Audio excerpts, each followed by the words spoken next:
Praise the lord. ఉదయకాల సమయంలో వారు విడిచిపెట్టారు, వీరు మరిచిపోయారు. మా దగ్గర అన్నీ బాగున్నప్పుడు అందరూ ఉన్నారు, మా దగ్గర ఉన్నవంతా కోల్పోయినప్పుడు అందరూ మమ్మల్ని విడిచిపెట్టారే, అందరూ మమ్మల్ని మర్చిపోయారే. అంటే డబ్బు ఉండడం బట్టేనా మనకు విలువ? డబ్బు లేకపోతే మనుషులు మనల్ని ప్రేమించరా, మనతో సహవాసం చేయరా? ఆ ఉదయకాల సమయంలో ఒకప్పుడు అంతా బాగున్నాం, ఇప్పుడు అనాథలైపోయాం అని ఉదయకాల సమయంలో బాధపడుతున్నావా? ఏం బాధపడనక్కర్లేదు.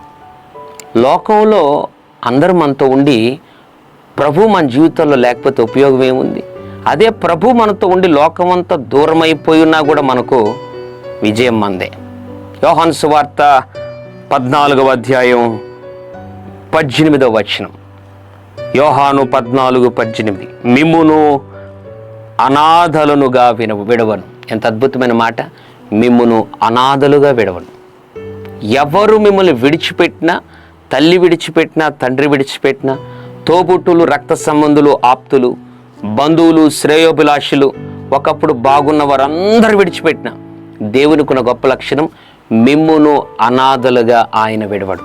ఉదయకాల సమయంలో ఇంత గొప్ప దేవుణ్ణి కలిగి ఉండగా సాతాను తలంపులకు నువ్వు నీ జీవితంలో చోటేయక, నీవు నన్ను విడవటం లేదయ్యా, నాకు అంతే చాలు అని చూడు. మనస్ఫూర్తిగా దేవుడు ఉన్న స్థలంలో నిన్ను దీవించి నిన్ను ఘనపరచడం నువ్వు అనుభవిస్తావు.